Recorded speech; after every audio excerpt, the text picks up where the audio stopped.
Hi and welcome to The Inquisitive Artist, where I, Lindsay Tyson, dive deep into the lives, art and creative processes of fellow artists. I'm fascinated by how others approach their work, their unique perspectives and the ways they navigate life. Join me as I explore candid conversations with artists and creatives from all walks of life. Together, we'll discuss the challenges of the creative journey and share insights to encourage your own artistic path. Thank you for joining us.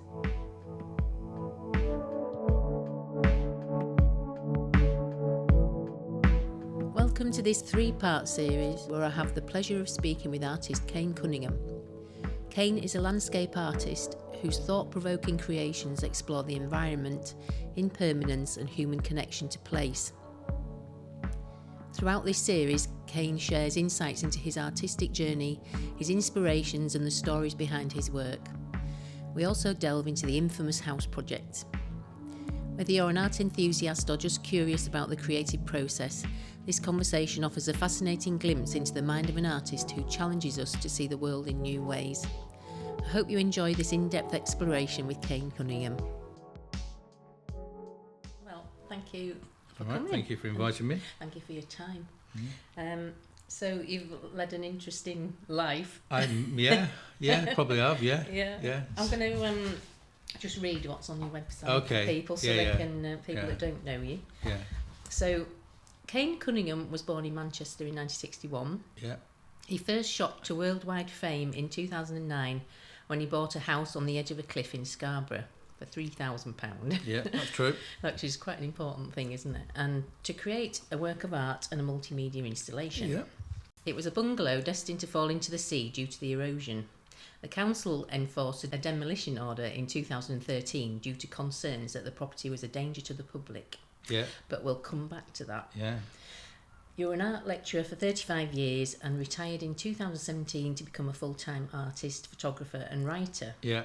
Primarily a landscape artist painting watercolour and following in the tradition of JMW Turner.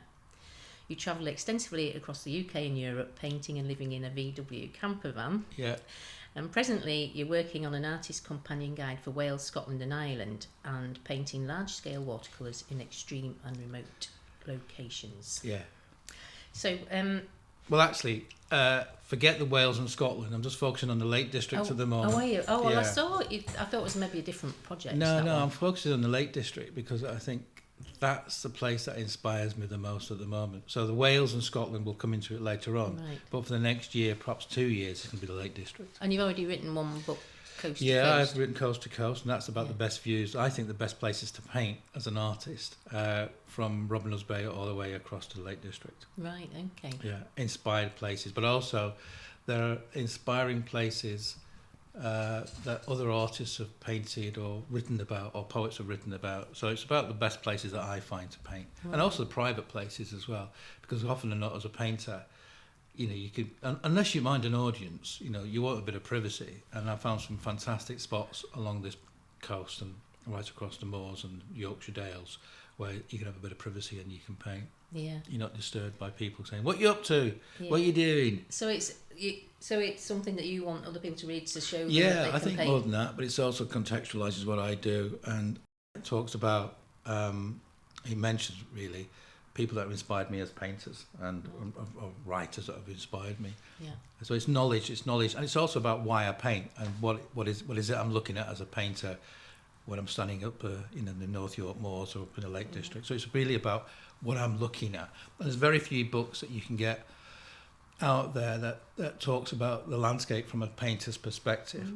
So I wanted to write something that was addressing those issues, really. And do you paint mostly in England, or do you like painting abroad as well? Or? When I go see my brother, I do. Yeah, my brother lives in Spain, and I've travelled around Europe. But when I go see my brother, I go because he lives up in the mountains. We did live up in the mountains for about 10 years making guitars. So I used to go and see him and paint up there. I used to love that.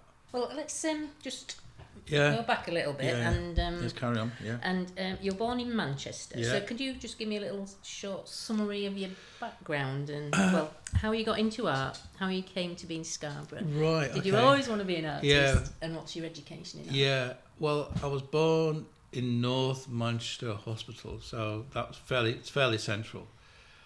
And recently, I went there. This was really interesting because my mum had broke her hip. And so she ended up in the same hospital. Right. So I haven't been there for 62 years at that point. Obviously, Manchester Hospital has changed considerably, but it was really weird. So the last time I was there was my mum gave birth to me, all those years ago. Didn't remember it then? Didn't remember back memories? No. But I think my mum was in probably more pain with a broken hip. So from Manchester. So I come from my dad came from Ireland, came over when my granddad got a job in the gasworks in Manchester, and you can still see the derelict buildings of the gasworks in Manchester. And I took my dad there a few years ago. So if I get emotional talking about my dad, there's a reason for it. So we took my dad to this spot, and he remembers as a kid being brought to this part of Manchester where a lot of Irish were. This was during the war, and the English lads were off fighting. So my granddad got this job, and he remembers the squalor of that area in Manchester. But it's also the place that Engels wrote about, the conditions of the working class. It was the same area. So my dad experienced that part of Manchester, which is called Angel Meadow. And I have a friend now who bought a pub there. He bought a pub there about 20 years ago. No, maybe 30 years ago, when it was all derelict around there. Now he's sitting on a small fortune because all the buildings have moved towards him, and he's been selling bits of land off bit by bit, and it was fucking loaded, He rang me up one night, and he's sitting in his Bentley. He said, "Kane," he said, "can you hear the engine?" I said, "No." He said, "Exactly." And he's a barrow boy from Manchester that's done well. Yeah. Called Jed. Give him a name check. So that part. So I remember, and my granddad lived on my mum's side lived in Salford. And my dad so he was an Irish lad. He remembers at school he used to talk with a really broad Irish accent. All of that. Like my grandma used to speak. So my dad had 7 brothers, so 7 in the family, so there's 7 of them altogether. So my dad come from he was an Irish background, and he hated school because it was taught, all the good teachers had gone off to war, and he said it was just teachers that were sadistic, and he just didn't have a good time at all. So he was a bit of a tearaway, my dad. And then he got a job working in the mines at 15, 16 in Manchester and railways, and then he decided to get back to Ireland and tried to steal a boat from Anglesey, and he got caught. And he went to Walton Jail, and it was really clear because I used to take my dad on holiday and my family to Anglesey, and we were sitting in the van driving to Anglesey, and he went, "I remember that church." He said, "I remember seeing it in the back of the van driving back to Liverpool in a police van." And it was a really kind of, So the judge said, "Well, jail or the army?" He said, "I'll choose the army." So my dad went into paras. Right. He went into paratroopers. And then he picked up the guitar, he said, when he was a paratrooper. And he was involved in the Suez crisis. And he said that really messed with him because he said all sorts of horrible things. And so he picked up the guitar. And he became a really good singer and started, singing in Irish show bands. And I used to join him, sometimes when I was 13, join him some gigs and carry his amplifier, his old Marshall amplifier. And he had the opportunity to go on Opportunity Knocks. He met Huey Green. Really? Huey Green at the time was the kind of Simon Cowell of his day. Yeah. And he said to me, "Dad," he said, "I want you to sing this song." My dad said, "Bog off, I'll sing what I want to sing." And he never got a chance to go on Opportunity Knocks. So imagine my dad was a young Cliff Richard. At that kind of period, when the old DA and the one. And he was a fantastic singer. And we look back now, that was one of the main things that could have changed and transformed our lives as a family life. And another time, he got offered a gig touring with two other unknown singers, and he turned it down. He said, "I can't be bothered." And one of them was called Anita Harris, and the other one was Engelbert Humperdinck. He said that was another big mistake. He said, "I should have joined that troupe, shouldn't I?" Anyway, my dad was a singer all his life. So I remember that really clearly. And I remember going into a pub in Manchester with my dad, and this was the height of the Troubles in Ireland. And this was near the Moss side. And I was sitting there, my dad was singing away on the stage, and this guy just looked at me, and he kind of opened up his jacket, and there was a gun inside his coat. And he looked at me, smiled, and then closed it back again. I didn't say anything. My dad How old were you then? I was 13. 13. And my dad got off stage and said, "You all right?" I said, yeah. I never told him. I only told him about 20 years ago that this had actually happened. God. He said, "You should have said something." So, "Well, what are you going to say, Dad? What are you going to do? What are you going to do about it?" Probably go and get shot. Yeah. So what are you going to do about it? So my dad was a really good singer. I remember that. And I remember that really clearly. So the Irish background was really important. I remember my granddad, on my dad's side now, was always ill because of emphysema coming back at the gasworks. And on my other side, my granddad, John Clare, he was a draftsman. And I remember they'd bought a house in Prestwich in Manchester, which was a detached house. So I think he said he paid about £300 for it. That's £300, and it was. And I can't drive past that house now. Can't drive past it. I can't. So I remember really clearly strong. My grandma. I remember strong links with my grandma on my mother's side.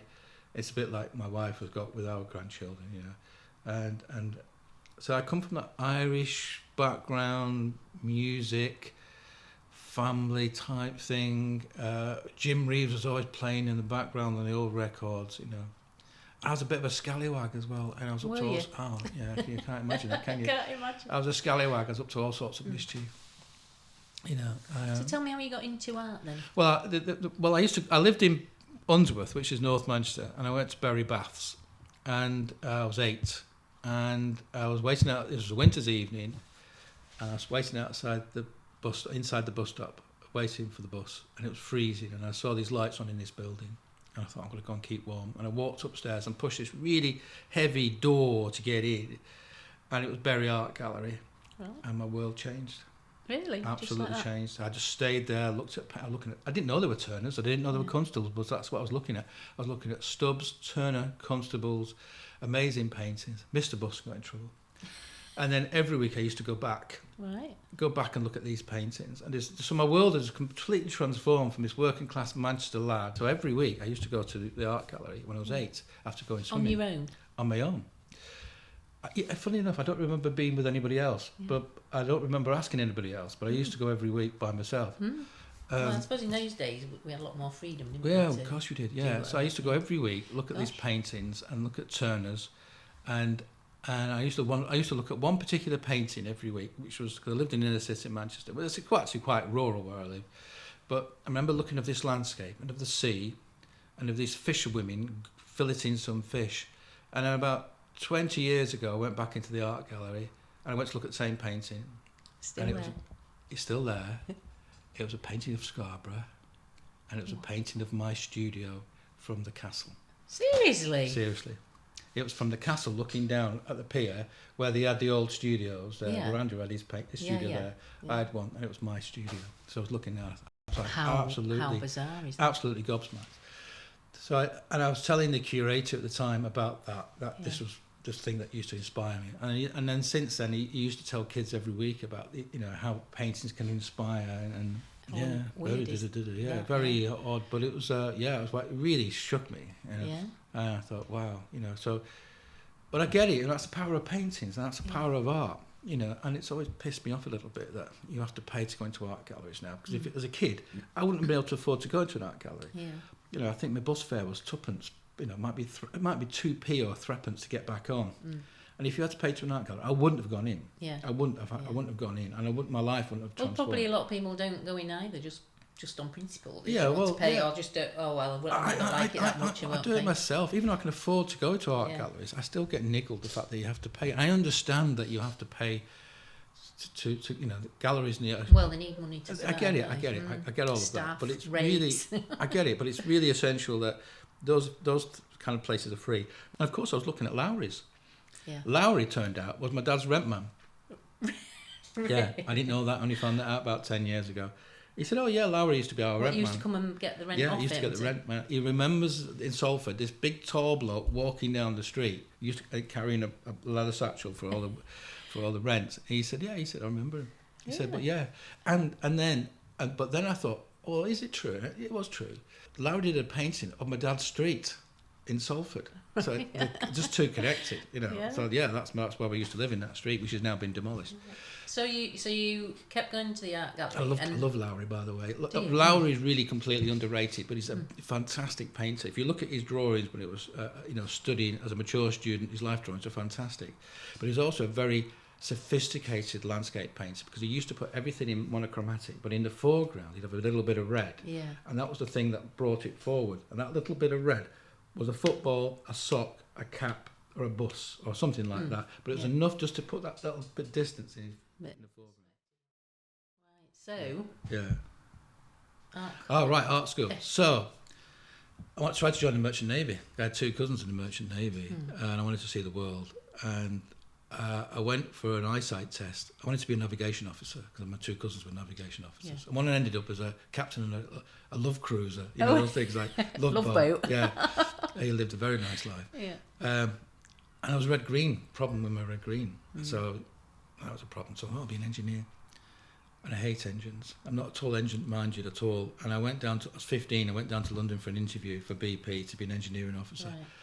And I went on HMS Belfast and I went into the engine room and thought, I'm not doing this.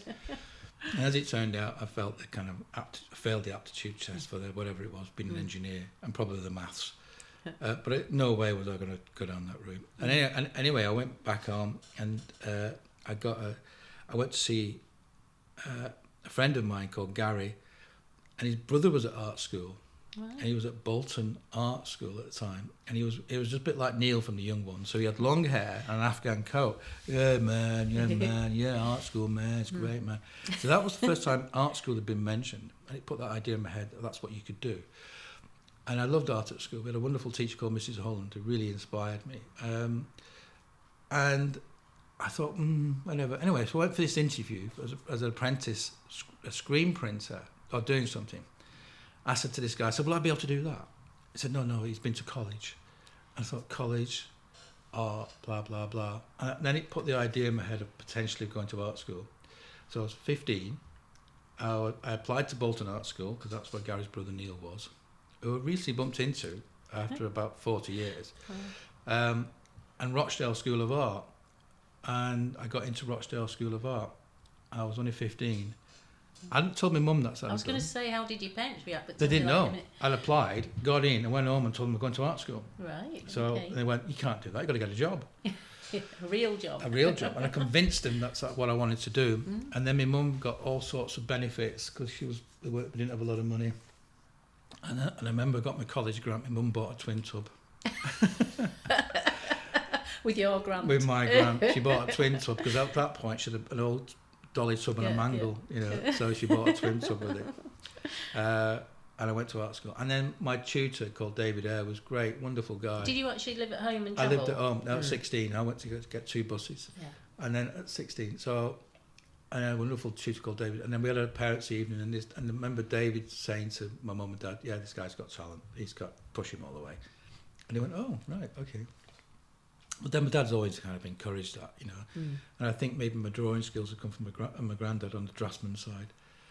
And I loved art school. This was 1977, so it was the start of the punk period. It was all that kind of... Were you a punk? I was a semi-punk. I used to dress for occasions. I went back to school once dressed as a punk, but then on a Friday night I'd go dressed up as John Travolta when I was dancing Saturday Night Fever and all that kind of stuff. And that's how I met my wife. I won a dancing competition. Did you? But I couldn't, and we were still together after all those years, but I couldn't go to the next round, which was in Manchester, because I was only 16. So I couldn't confess I was only 16. And I won that dancing competition in a club, a full there were millions and millions of people in this nightclub, and that's how I met Louise. But I loved art school. It was just, absolutely, I was wild. I was a wild boy.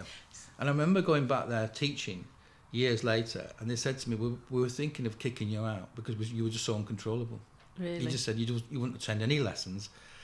And that was a wonderful, wonderful approach, because me as a teacher, because so you went back and taught? I went back and taught there. And they said to me, you just wouldn't attend anything, you just wanted to paint. But what they did, they shifted the curriculum to suit me. Right. And then when I became a teacher myself, I realised that's actually what you should do.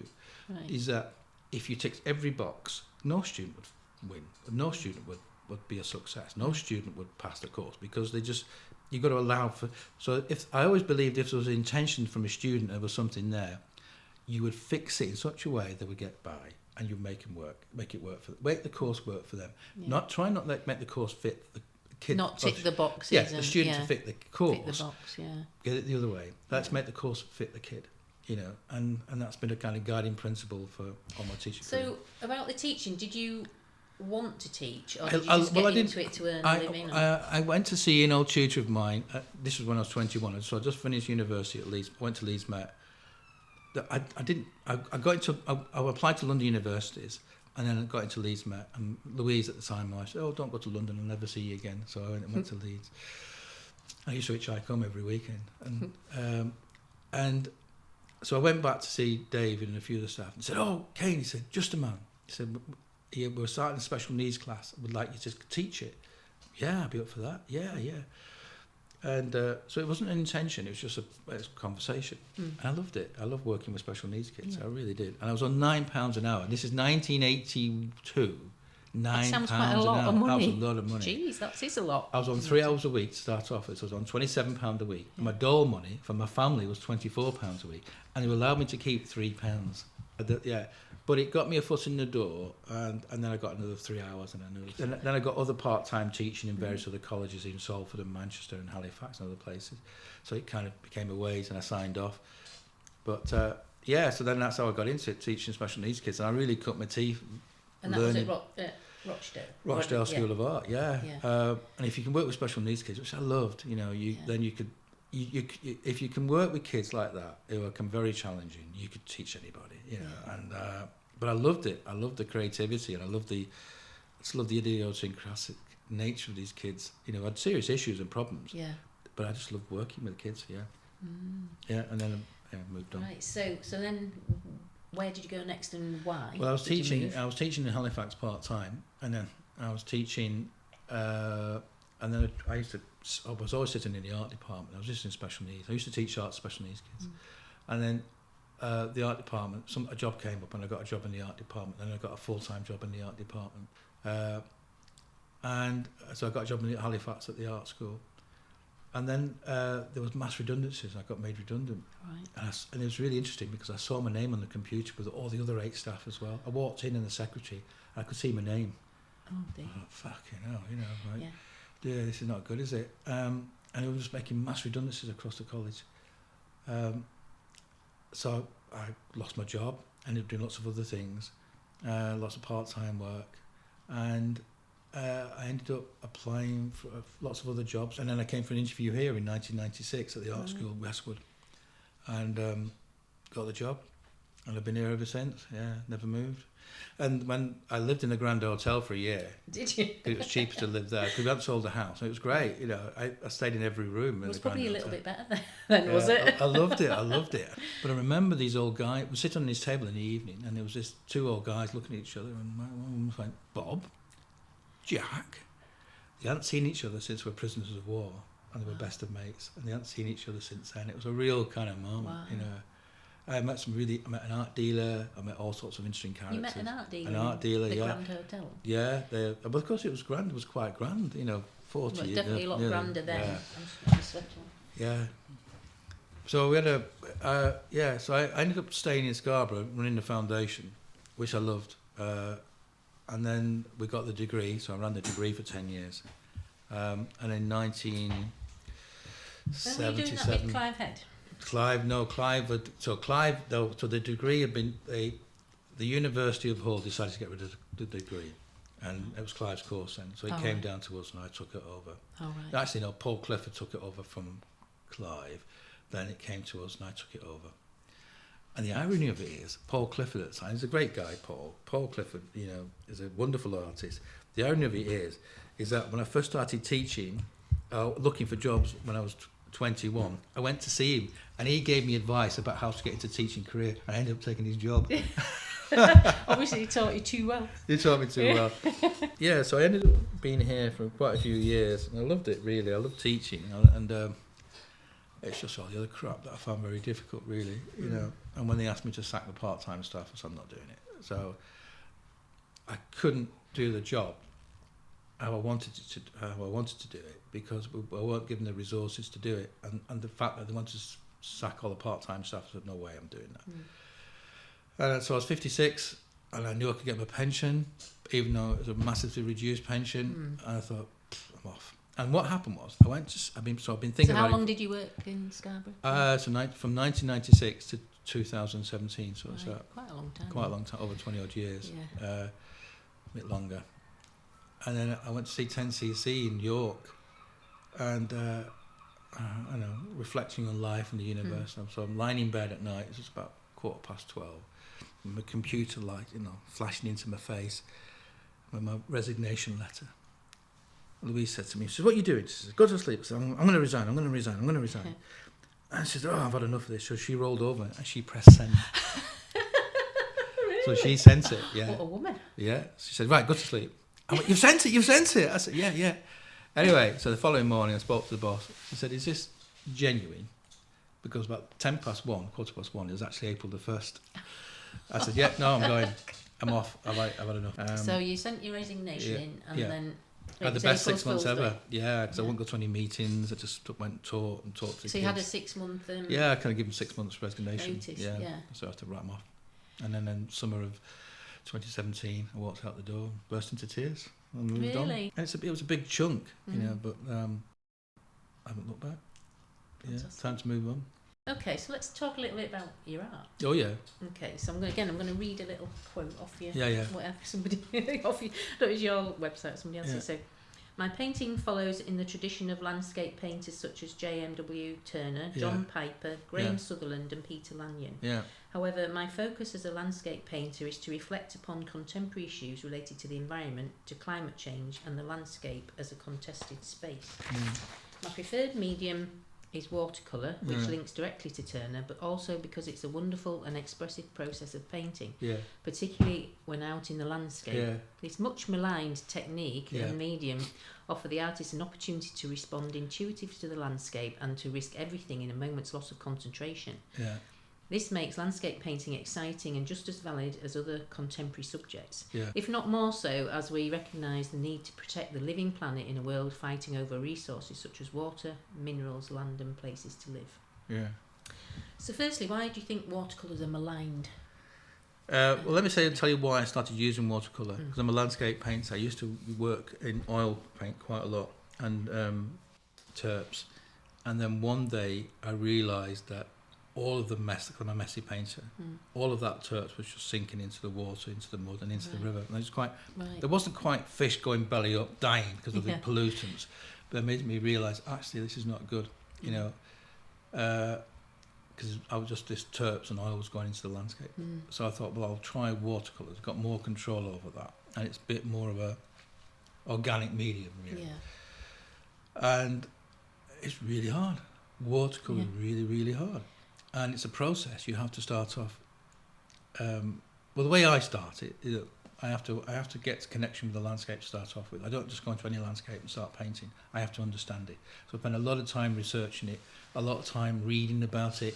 I read a lot of literature, watch YouTube videos. I get to understand the geology. Did you know there are 300 minerals in the Lake District? I did You not didn't know that, no. But that's the kind You're of going to thing. name them for me? No, but I know there's zinc and I know there's lead and I know there's copper. Yeah. There's all of those kind of things that you find out. So that has a real connection to the landscape. Because, how does that affect your painting? Oh, absolutely, because the minerals in the water is in that mineral from where you're painting is copper or zinc or lead. So there's a kind of almost a geological connection, time frame there straight away.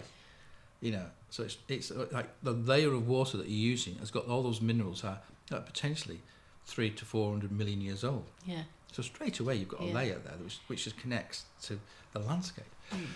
And it feels So you go right. and find a river and get a Yeah, I always do that. Whether I'm in the yeah. sea or whether it's a river, I always use the local water because then it's connected directly to the minerals. So if it's chalk or lime or... and does it affect the colour? No, not that I notice. But the way I paint, you won't notice anyway. And is it pure watercolour or do you use gouache and, No. and anything else? No. If I use Acrylic gouache or acrylic on top of it, it means I've buggered it up. Okay. It's a mixed media. It's a mixed media. Yeah. So it is pure watercolour. It's pure watercolour. So you must have very big tubes. You can't get big. Can you get big tubes of watercolour? Yeah. About £25. Well, 15, 16 pounds I've a never tube. seen No, that. they're big. That size. Yeah. But I can go through 100 quid worth of paint. Well, I was going to say because the size of some of your Yeah, paintings. no, I can. How do go you get through. enough paint? I can go through 100 quid worth of paint on a big painting. So But like normally with watercolour, you think you have to leave the white of the paper white for your white. Do you ever think about anything I don't like think that? about it. I just scrape it back. There's some traditionalists where occasionally I might use titanium white for highlights, but I don't really use it that way. You know, I'm more of an expressive painter, an intuitive painter. So do you think you actually paint like an oil painter, but I with probably oil, would do. And what I do as well is that I mix a lot of my colours. I just put big lumps of tube paint on the painting. Yeah. And it kind of builds in like an impasto. So then it kind of gets solid, so it gives a bit of texture as well. So I do that.